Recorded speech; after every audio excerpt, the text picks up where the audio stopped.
Engineer అందులో. మరి కాస్త క్యాలిక్యులేషన్స్ ఉండాలి కదా. ముందు తెచ్చినయే అందుగా గ్రేప్స్ ముందు తెచ్చినవి అసలు అంటే మంచిగా కాదు. ఏంటంటే రాలిపోయే గ్రేప్స్ అన్నమాట. రాలిపోకూడదు, ఇట్లా ఉండాలి. ఈ కొంచెం పర్వాలేదు, రుచిగా కూడా ఉంటాయి అమ్మ ఇవి. రుచిగుంటాయి ఇవి. కానీ రుచి కోసం రుచి కన్నా ముందు చచ్చిపోయేదానికి బతికి ఉన్నదానికంటే లేదు. ఇవేంటంటే ఆల్మోస్ట్ లైఫ్ అయిపోతూ ఉంటుంది బాగా పండినవి. ఎనీ ఫ్రూట్ పండు మెచ్యూర్ అవుతుంది అంటే మెచ్యూర్ అంటే రైప్ అవుతుందే మనం తింటూ ఉండాలి. పూర్తిగా రైప్ అయింది అనుకో, ఇప్పుడు అరటిపండు చూడండి, పూర్తిగా రైప్ అనేది తీయగా ఉంటుంది. కానీ దానిలో అయితే దానికి ఒక గుణం ఉంది, తక్కువదంతా పీల్ చేసుకునేది. బాగా రైప్ అయిన అరటిపండుకి దాని తక్కువలో సన్నగా పలసగా అయిపోయింది మంచి అరటిపండు కంట్రీని. అంటే దాంట్లో అదంతా లాగేసుకునేది అనమాట. కొంచెం మంచిది అది. ఇంకా అట్లా లాగేసుకునే దానిమ్మకాయలు కనపట్టలేదా మీకు? ఉన్నాయి దానిమ్మకాయలు. వీటిలో ఒకటి వదిలేసి దానిమ్మకాయలు ఇచ్చేసింది. మరి ఎన్నాళ్ళైనా ఉంటాయి. ఇంకా మళ్ళీ రేపు తేపాకండి తెచ్చాను. ఇది అయిపోయి నాకు చెప్తా కానీ మళ్ళీ తేవద్దు మీరు. అయితే ఎంత ఈతకాయలు అంత ఖరీదు పెట్టాడా, అంత ఇది చెప్పాడా? కేజీ 400. దేనికి అంత ధర ఉండదు. ఇది స్ట్రాబెర్రీ ఏమో కేజీ 300. ఏంటవి? Strawberry, grape wine, strawberry 300. ఎండిపోయినాయి, మరి బాగా ఎండిపోయినాయి, ఎక్కువ ఉన్నాయి, బాగా ఉన్నాయి. రెడ్గా ఉంటాయి, ఫ్రెష్ రెడ్గా ఉంటాయి. కొమ్మలేమో పచ్చిగా ఉంటాయి. వాడు ఏం చేస్తాడు మరి, తప్పకుండా ఏదైనా నమ్ముకోవాల్సిందే కదా. ఏంటంటే ఆరిపోయిన తర్వాత దానిలో తగ్గిపోతూ ఉంటుంది, జీవం లైఫ్ తగ్గిపోతుంది. సరే మీకు ఊరికే చెప్తున్నానులే కానీ పాపం తెస్తున్నందుకు చాలా వెరీ వెరీ థ్యాంక్స్. నిన్న అది చేసుకుంటే మీరు అప్పుడు చెప్తే లేదమ్మా ఇలా చేస్తున్నాను ఖచ్చితంగా దాని గురించిన ప్రోగ్రాము ఏంటి అసలు దాని కథా కమావేశం అంతా చెప్పి నేను యాక్సెప్ట్ చేస్తాను, తీసుకోవాలి. అలా చెప్పేసి ఇట్లా ఊరుకొని మళ్ళీ చెప్పగానే నేను ఎక్కడ వస్తాను అసలు. నేను మొన్న చెప్పినప్పుడు మీరు సరేలే వెళ్దామయ్యా అన్నారు కదా, మీ మైండ్లో ఉందిలే. మళ్ళీ ఎప్పుడో చెప్పారు దాని గురించి మళ్ళీ వెయిట్ చేయాలి. రేపు ఫంక్షన్ అనగా ఈరోజు నాకు గట్టిగా చెప్పి తప్ప వస్తున్నాను రాలేదని కన్ఫర్మ్ చేసుకోవాలి.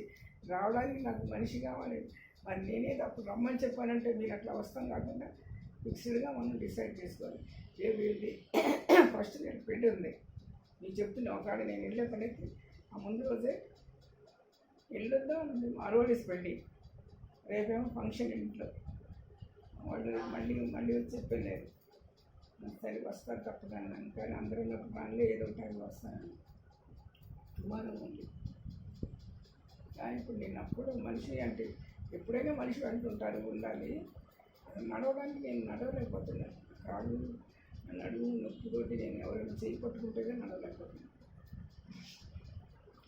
పరిస్థితిలో. అయితే ఆ అమ్మాయి clerk engineer, plant space engineer. మరి మీ ఆమెను రమ్మలేదా? ఆఫీస్కి వెళ్ళాల్సి వచ్చింది వాళ్ళకి. ఆఫీస్కి వెళ్ళాల్సిన మీరు ఒక రూమ్ తీసుకొని రూమ్ ఓపెన్ చేస్తానంటే దట్ ఈస్ ఇంపార్టెంటే కదా. ఒక గంట పర్మిషన్ అడిగి రావచ్చు. మరి ఆమె కూడా అంత ఇంట్రెస్ట్ లేదు అంతే. ఏమిటో ఎట్లాంటి ఎప్పుడు ఇంటికి వెళ్ళేది అంటే పర్మనెంట్గా ఒక ఆఫీస్ ఓపెన్ చేసుకుంటున్నారంటే దాన్ని కొంచెం మరి ఉండాలి. ఇలాంటి ఎక్కడ పడితే అక్కడ ఓపెన్ చేసుకుంటుంటారు, ఏముంది ఎక్కడ అవసరం అవుతాను అనుకుంటే వదిలేసి. నేను ఉదయాన్నే వచ్చి వెహికల్ పెడితే మీరు మణికంఠతో వస్తారులే అనుకున్నాను, అందుకని అడిగాను ఉదయాన్నే. మణికంఠ వాడికి దాని తెలియదు, నాకు తెలియదు. వాడు ఈ పంజాబ్ తీసుకెళ్ళంటే ఒకసారి మెయిన్ రోడ్ చూపించాను. ఆ మెయిన్ రోడ్ తప్పించేశాడు. కృష్ణకాంత్ పార్క్ పక్కన అది ఆ ఈసీ కూడా ఏంటది సిఎస్ఎస్ఆర్ అని మొత్తం తిప్పాడు. నన్ను పంజాబ్లో తీసుకెళ్ళాడు. ఆయన నీకు దండవరా, నువ్వు ఇంకా ఇక్కడే నన్ను తిప్పేసి దీనిలో ఉన్న డీజిల్ అంతా చేసేసావు, ఇక నీకు దారి తెలియదు, నాకు తెలియదు, ఎట్టొకటి ముందు ఒడ్డెక్కువ. నాకు పెద్ద దారి తెలియదు. నేను ఎప్పుడు అసలు గుర్తు పెట్టుకోను. కారులో ముఖ్యంగా ఒక్కటే తెలుసు, అది కోటి వెళ్తే కోటి నుంచి స్ట్రైట్గా చార్మినార్ వెళ్తామని అదొకటి తెలుసు. ఇక్కడ పంజాబ్ ఇక్కడ కనుక నేను రాత్రిలో నన్ను వదిలితే ఏరియాలో ఎక్కడన్నా ఇంటికి రాలేను సరిగ్గా. అడుక్కుంటా, దారి చూసుకుంటా, ఏరో మార్క్స్ చూసుకుంటా, బాగా తిరిగి చెప్పండి కోసం అమ్మాయి అని. మళ్ళీ అక్కడి నుంచి టర్న్ అవడానికి కూడా ఎన్నోసార్లు కన్ఫ్యూజ్ అయ్యిందండి. డెడ్ ఎండ్ వస్తుంది, ఆ డెడ్ ఎండ్కే పడుతుంటాను. డెడ్ ఎండ్ ముందే ఇంకొక లేన్ ఉంటుంది, ఆ లేన్ దగ్గర ఇది కనపడిన తర్వాత ఏది మన జల్సా కనపడిన తర్వాత అమ్మాయి అనుకుంటారు. ఎటు నుంచి వచ్చిందో తెలియదు. మరి ఎటు నుంచి ఎన్నోసార్లు వెళ్ళొచ్చాను, కానీ ఆ విశ్వర్ వ్యాలీ పైన మా మణికొండకి ఉన్నారు 10 గంటల నుంచి వెళ్తున్నాం, దారి తెలియదు. తర్వాత విశ్వర్ వ్యాలీ నుంచి అటు హైటెక్ సిటీ నుంచి తీసుకొస్తాడు, నా కొడుకు తీసుకెళ్తాడు హైటెక్ సిటీ దగ్గరికి, వీళ్ళు తీసుకొస్తారు ఊరి నుంచి వస్తుంటే, కానీ తెలియదంటే దాని మీద ధ్యాస ఉంటుంది అనమాట. అంతే. ఈ ఫోన్ రాకపోవడానికి కూడా కారణం అదే. నీ ఫోన్ అందరూ అంటారు నువ్వేంటి అసలు దాని గురించి నేర్చుకోలేదు, దీని గురించి మెసేజ్ కూడా నాకు లెటర్స్ సరిగ్గా కనపడదు. ఎందుకు అంత శ్రమ, ఫోన్లో మాట్లాడేస్తాను కదా, మెసేజ్ ఎందుకు ఇస్తారో ఏంటో నాకు అర్థం కాదు. ఒక నిమిషం మాట్లాడిపోయింది కదా, హార్ట్ఫుల్గా మాట్లాడుకోవచ్చు, 2 మాటలు వేయండి కానీ ఓపెన్ హార్ట్ మెసేజ్ ఇచ్చి ఆ మెసేజ్ నుంచి మళ్ళీ రిప్లై ఇచ్చింది కదా. ఇంకేంటంటే వాడు మరీ బిజీ అయితే అవతల కూడా అసలు కొన్ని మెసేజ్ తర్వాత ఇప్పుడు చూసుకుంటాడు అనుకోవచ్చు. ఎంత బిజీ అయినా దగ్గర వాళ్ళకి మెసేజ్ తీసుకోవడం అనేది కష్టమైన పని కాదు. కరెక్ట్గా అయినా గవర్నర్కి ఓల్డ్ ఉంటుంటాయి కాబట్టి సర్లే తర్వాత చూద్దామని పక్కన పెడతారు. కానీ సరే ఇప్పుడు ఏం చేద్దాం, మీరు ఈయనకు గారి దగ్గరికి వెళ్తానన్నారు, ఇల్లు వస్తారా మరి? ఈయన గారికి ఆ బుక్ తీసుకుని మరి మీరు మాట్లాడాల్సిందండి. నేను పొద్దున వచ్చుంటే ఈరోజు బాబుని గురించి ఒకటి అసలు వాడికి చెప్పలేదు కదా, ఊరికి ఏం చెప్తాను కదా, ఎడ్యుకేషన్ చిన్నప్పుడు దాంట్లో మిగతా వాడి స్వీట్ మెమరీస్ అన్నీ వరుసగా చెప్పేశాను. ఆ తర్వాత మా హస్బెండ్ గురించి నన్ను గురించి ఊరికే కొన్ని అనుకున్నాను. అంటే అట్లా నోట్ చేస్తే మనం దాని మీదే ఆర్డర్లో పెట్టుకొని అట్లన్నిటిని ఫస్ట్ ఏది సెకండ్ ఏది అని ఆ తర్వాత దాని మీద మనం ఎక్స్పాండ్ చేయొచ్చు, మాట్లాడడానికి ఎక్స్పాండ్ చేయొచ్చు. తర్వాత టీవీ దీంట్లో ఎక్కించడానికి మీరు దాంట్లో అన్నీ తీసేయరా మీరు? సరే అండి. ఎప్పుడు తీసేస్తారు? ఎప్పుడు తీసేస్తాను. తీసేయండి, అక్కడ చూపిస్తుంది, తీసేసేయండి. కొని తీసేసేస్తే ఉన్నాయి ఏదో పింక్ శారీ ఒకటి, ఇంకో శారీ ఒకటి, ఎల్లోది. అంటే మరీ ఇలా బాగుండలేదు, చూస్తాను కలజోడు లేదు, మరీ మొహం తేలిపోతుంది. కొంచెం సినిమాకి చాలామంది ఇప్పుడు అక్కడ మాట్లాడేవాళ్ళు చూస్తాను కదా, పర్ఫెక్ట్గా పిన్ పెట్టుకొని జాకెట్లు చక్కగా పెట్టుకొని జాకెట్లు చీరలు ఇట్లా వేసుకోవడం వాళ్ళు అన్నీ చేయరు, చాలా కాన్షియస్ ఉంటారు అనమాట. మనకు అవన్నీ తెలియదు కదా, అందుకని చూసేవాళ్ళు ఏంటి ఇంకేం పని పడలేదా ఇలాగా. మీరు నాకు చెట్ల దగ్గర తీసుకుని పెట్టలేదు, చెట్లకి నాకు చాలా ఇష్టం కదా, బయట ఏది తీసినా నాకు ఇష్టమే, మా ఇంటి గురించి బయట ఏది తీసినా. ఇంక ఇదంతా అంటే ఇర్రెగ్యులర్గా ఉన్నాయి కదా అన్నీ, ఇర్రెగ్యులర్ రాసి నేను ఎప్పుడు సరి చేస్తాను ఏంటో మాకు తెలియట్లేదు. మరి మా ఇల్లు ప్లాన్కి చాలా అతనితో మాట్లాడారా రాజేంద్ర గారితో? లేదమ్మా. ఒకసారి పలకరించవచ్చు కదా మీరు. ఆయనకి ఇప్పుడు చాలామంది ఈరోజు కూడా ఒక అబ్బాయి వచ్చాడు, నిన్న అడిగాడు. అంటే ఎంత అంటే 13 పైన అన్నాను. 13 ఇస్తారా? 13 ఇస్తారంటే అయితే నాతో మాట్లాడబోకండి, వినయ్ కుమార్తో మాట్లాడాను. మరి 13 ఇస్తున్నప్పుడు వాళ్ళు వినయ్ కుమార్ మా అల్లుడు కూడా ఊరుకోరు కదా, ఈయనకి ఎట్లా ఈయన్ని ఎంకరేజ్ చేయాలి, కొంచెం మోటివేట్. నాకు ఈయనకి ఇష్టమే, తీసుకోయా మంచి ప్లేస్ మళ్ళీ రాదు. వాళ్ళందరూ అలాగా ఎగబడుతున్నారంటే ఈ ప్లేస్ చాలా బాగుంటుందని వాళ్ళు అబ్జర్వ్ చేయబట్టే ఈ ప్లేసు ఆ ప్లేసు 2 మంచి పక్కలు. కానీ కానీ వాళ్ళకి వరండాలు ఇట్లా లేవు, 4 అడుగులు 3 అడుగులు వరండాలే. అంతవల్ల అందం వాళ్ళ ఇంటికి మంది అసలు ఎవరు చూసినా కానీ ఇంకా బాగుంది అనుకుంటారు. మనం ఇంకా సింపుల్ హౌస్, దీనికి ఏం డెకరేషన్ లేవు, అద్దాలు లేవు, మిర్రర్ వర్క్ లేదు, వుడ్ వర్క్ లేదు, లేకపోతే ఇంకేం వర్క్ కాటండి లేవు. సింపుల్ కట్టించుకున్నారు దేవుడి దేవంలో చక్కగా ఉందని ఎల్ షేప్లో చక్కగా ప్లెజెంట్గా ఐ మూవ్ అవుతుంది. నేను అడగాలి ఇంటికి వెళ్తే అది చూస్తానికి చీర పట్టుకొని నడవాల్సి వచ్చింది. కింద అంతా గ్రానైట్ వేసారు, ఎక్కడ పడతామో భయం ఒకటి. ఈ రూమ్లోంచి ఆ రూమ్లోకి ఆ రూమ్ జిగ్జాగ్గా రూమ్లు వెళ్తే బాగుండదు, యూ షేప్లోనూ ఎల్ షేప్లోనూ ఉంటేనే బాగుంటాయి. అప్పుడు గృహప్రవేశం చేసినప్పుడు సంగతి చాలా ఇళ్ళు అట్లా వెళ్ళాల్సి వచ్చింది. చెల్లప్ప గారి ఇల్లు కూడా బాగుంటుంది, ఎట్లాగే హాల్ ఉంటుంది, రూమ్లు ఒక ప్రక్క ఒక రూమ్, ఇంకో ప్రక్క 2 రూమ్లు ఉంటాయి. 3 రూమ్లు ఉంటాయి. 3 రూములు చిన్నదే అనుకుంటుంది, ఒకటి బెడ్రూము, ఇంకొకటి బెడ్రూమ్, ఇంకొక బెడ్రూమ్, 3 బెడ్రూమ్లు. 3 బెడ్రూమ్లు చిన్నవి, ఒకటి పెద్దది, హాలు, కిచెన్.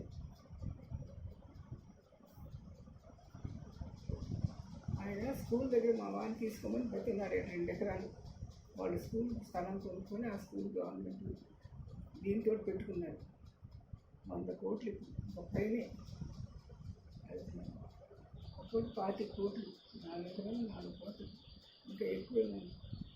అది అసలు ఎలా చేయాలి, ఏం చేయాలి అని ఆలోచిస్తున్నాడు ఆయన. నాకు సలహా ఇచ్చాడు, వదిన మనం కట్టేసాయి కూడా గుడ్ క్రిస్టియన్ అన్నాను. నేను కడతానయ్యా, నాకేం పెద్ద ఉంది, కట్టేసేస్తాను. కానీ మనకి ఫైన్ ఇస్తాడు కదా డబ్బు, అది క్యాష్ రూపంలో తీసుకోవాలి. అది ఎక్కడెక్కడ మనం యూస్ఫుల్గా ఉండేటట్టు చేయాలి కదా. ఇంత కష్టపడి ఇచ్చేసి అక్కడ బోర్డు అన్నీ ఉన్నాయి, నేను కట్టాల్సిన బోర్డులు ఉన్నాయి, కట్టించాలనుకునే బోర్డులు ఉన్నాయి. చర్చెస్ వాళ్ళకి, పాస్టర్లకి, మా ఊళ్ళో ట్రస్ట్లోకి ఎన్ని ఉన్నాయి కదా. అంతా ఒక ప్లాన్ చేయాలి. ఇప్పుడు ఏం చేద్దాం, టైం 3 అయిపోయింది. మీరు వెళ్ళేటోడి 4:30 అవుతారు. వెళ్తే ఏం మాట మిమ్మల్ని అడిగాడు ఆయన ప్రత్యేకంగా, మీరు ఇంటర్వ్యూ చేసిన ఆయన ఎవరు అని అడిగా చెప్పాను కదా. చేసినానంటే బాగా ఇంటర్వ్యూ చేయడం చక్కగా ఉంది కాబట్టి ఆయనకు నచ్చింది. కానీ మార్నింగ్ వెళ్తే 11 గంటలకల్లా మాట్లాడేసి 12 గంటలకు తిరిగి రావచ్చు. ఎక్కువసేపు మాట్లాడాను. కాబట్టి మిమ్మల్ని ఆ ఇంటర్వ్యూ చేసిన మీరే ప్రామినెంట్గా ఉన్నారు కానీ నేను కదంట. మీరు అడిగిన ప్రశ్నకి ఎవరు అని వెతుక్కుంటున్నానండి. కానీ అన్ని ప్రశ్నలు ఏదో ఒకటి మామూలుగా అడిగితే పర్వాలేదు. అసలు నేను ఊహకందని నేను ఊహించింది వేసేది. నేను తెల్లబోయినట్టుగా ఏదో చెప్పినా బాగానే చెప్పాము అన్నారు అందరూ. కానీ మిగతా ఎట్టబడితే అటు తీసారు ఇర్రెగ్యులర్గా. ఆ ఒక్కటి బాగా చక్కగానే ఉంది. కాస్త నేను కుదురుగా కూర్చున్నాను. ఈ కుర్చీలో కూర్చుంటే ఇక్కడ పడతా ఉంటాం. చూస్తానికి బాగుండదు అసలు. కూర్చుంటే బాగా కుదురుగా మంచిగా అట్లా సోఫాలు ఉన్నట్టు కూర్చొని మాట్లాడాను. ఆ రోజు చెల్లప్ప గారు ఎట్లా కూర్చున్నారు తెలుసా? ఇంకా ఆయన మాట్లాడింది చక్కగా కుర్చీ వేసుకొని, సూట్ వేసుకొని నీట్గా కూర్చొని మాట్లాడారు 2 నిమిషాలు కూడా. అంతకుముందు ఇంకేదైనా ఇంటర్వ్యూ చేసి ఏమన్నా చెప్పుకుంటాడు. మనం చివరికి చూసేవో మనకు అర్థం కాదు. బుక్స్ రాశాడు ఆయన. Is also very intelligent type Prasadarao. ఇది ఇంకా చాలా ప్లాన్డ్. ప్రసాదరావు లైఫ్ ప్లానింగ్ అంత పెద్ద ఉంటుంది, కానీ ఇవన్నీ ప్లానింగే. అరవళ్ళు కదా, అరవళ్ళకి స్నేహం చేస్తే 66 రాళ్ళు మనం ఒళ్ళో కట్టుకోవాలంట. అంటే వాళ్ళు ఎప్పుడు ఏం మాట్లాడతారో తెలియదు, మనం కట్టుకోవాలంట. మీరు ఆఫీస్ నుంచి వస్తున్నారు, నేనేమో మాస్క్ పెట్టుకోలేదు. ఆఫీస్లో 3 మంది ఉంటారు కదా. ఎంతమంది ఉంటారు మీ ఆఫీస్లో? ఒక్కరిదైనా అది మీ పార్ట్నర్స్ అందరికీ? పార్ట్నర్స్ కలపమ్మా. పార్ట్నర్స్ అందరికీ ఎంతమంది పార్ట్నర్స్? 2. వీళ్ళు కాక ఎంత తీసుకున్నారు? అది 15,000 నెలకి. ఎంత మామూలు ఒక రూము, తర్వాత కిచెన్ లాంటిది ఉందా? కిచెన్ ఉందా? కిచెన్ బెడ్రూమ్ కూడా ఉందా? బెడ్రూమ్ కూడా ఉందా? అంటే ఉంటే ఇంకెవరైనా రెస్ట్ తీసుకోవచ్చు. బెడ్రూమ్, కిచెన్, ఆఫీస్ ఉంది. ఇంకా అంతే చాలే. మీకు అది ఉంటే రెస్ట్ తీసుకోవాలంటే బెడ్రూమ్, టాయిలెట్ రూమ్ మామూలుగా ఉంటుంది. ఆఫీస్, కిచెన్, ఏదైనా కాఫీలు, టీలు, ఇంకేదైనా హాట్ ఇవ్వాలంటే చిన్న కిచెన్. నేను ఇది 40 నెలల నుంచి అద్దెకి ఇవ్వకుండా 40 లక్షలు పోగొట్టుకున్నాను. నేను వీళ్ళు వచ్చి నాకు ఇంకా అసలు ఇవ్వాలనుకో, ఎందుకు మళ్ళీ ఎప్పుడు తీసుకుంటా ఏంటో ఎందుకని. అంత ఉందన్నా కొంచెం ఇద్దామని మనసు ఉండేది. వీళ్ళు వచ్చిన వీళ్ళు వచ్చి అక్టోబర్ నెలలో వచ్చారు. సంవత్సరం వస్తుంది. మీరు ఒకసారి మాట్లాడి చూడలేదు, ఏమంటారు? అదే ఇట్లా నేను ఉండగానే మేడం దగ్గర వచ్చి అడిగితే, మేడం నేను మాట్లాడను, మీరు వెనక మాట్లాడని నేర్చేసింది. నేను లేకుండా మీరు ఆయన కాన్ఫిడెన్స్గా చెబుతున్నట్టు. మరి మనం వీళ్ళేమో అంత ఎక్కువ వస్తుంటే ఎందుకు? ఈవెన్ ఐటీ ప్రసాద్ కూడా అన్నాడు, ఎక్కువ వస్తుంటే ఎందుకు వద్దామా, మనకి ఏమన్నా బ్లాక్ మనీ ఉందా? మనకి కష్టపడింది మన ఇంట్లో మనం చూస్తుంది తీసుకుని అన్నారు ఆయన. నన్ను కూడా చాలా పరామర్శించాడు ఆయన. ఎట్లుంటున్నా మీరు అంత ఎలా ఉంటుంది, మనం కాలేజీలో బాగానే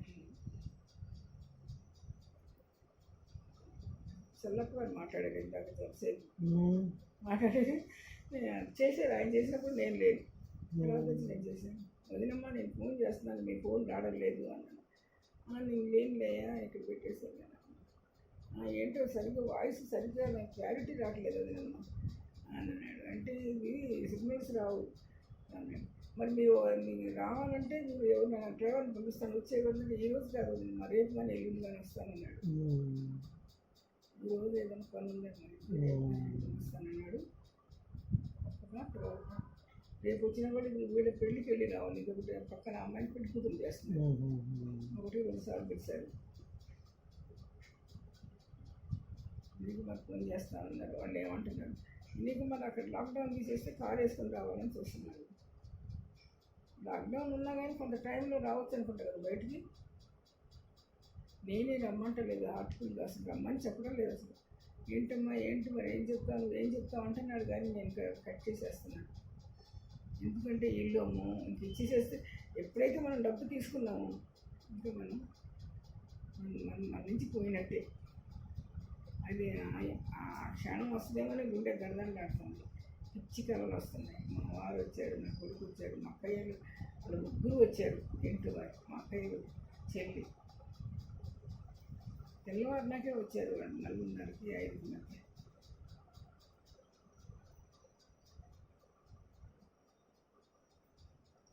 ఏం చేద్దాం మరి? ఏంటి ప్రేయర్ చేయిస్తాం మరి కొబ్బరికాయలు కొట్టిస్తాం చేస్తారు అక్కడ మీరు.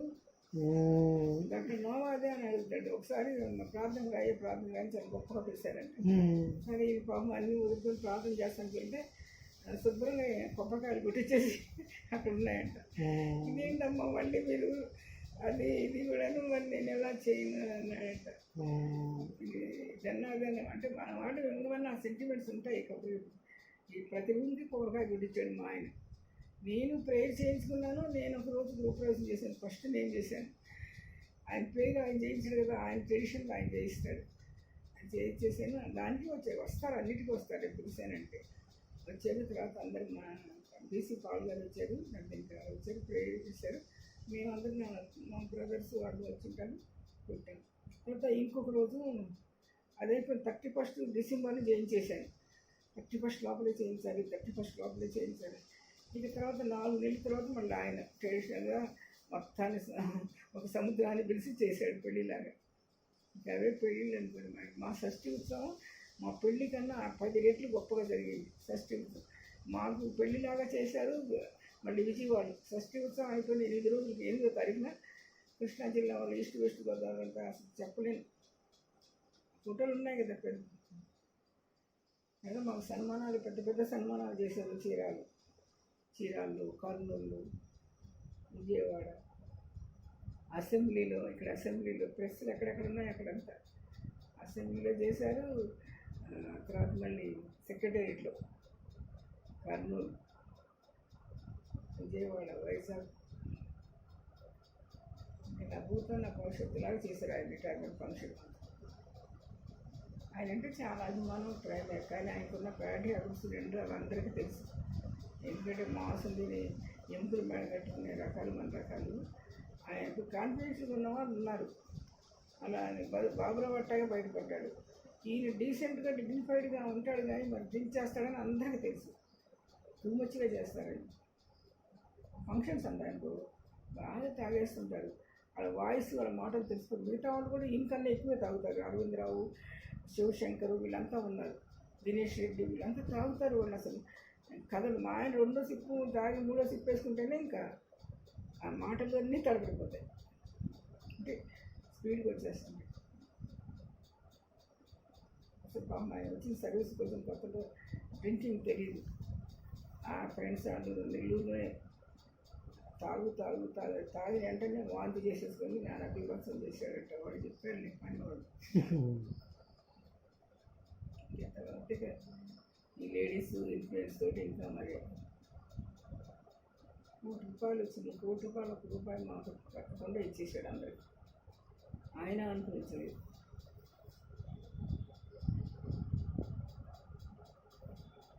సరే ఇప్పుడు ఏం చేద్దాము? మీరు కొద్దిసేపు వేస్తానంటారు. నాకు అసలు 10 నిమిషాలన్నా పడుకోవాలని అనిపిస్తుంది. తిన్న తర్వాత వస్తాండి ఇంకా మొహం పెట్టుకొని వచ్చాను. పండుకోండి. లేకుంటే ఏం చేద్దాం? మీరు నాకు ఇప్పుడు ఈ ఫోటోలన్నీ ఏం చేద్దాం? మీకు ఒక ఐడియా చెప్పలేదు మీరు నాకు. నేను వైఫ్గా పుస్తకాలు ఉన్నాయని చెప్పాను కదా, వాటిల్లో మనం ఇట్లా అక్కడ అక్కడ ఉన్నాయి కదా ఎండి బుక్స్ వాటిల్లో మనం అట్లా ఇక్కడ కూడా ఉంది కదా వైట్ పేజెస్ ఒకటి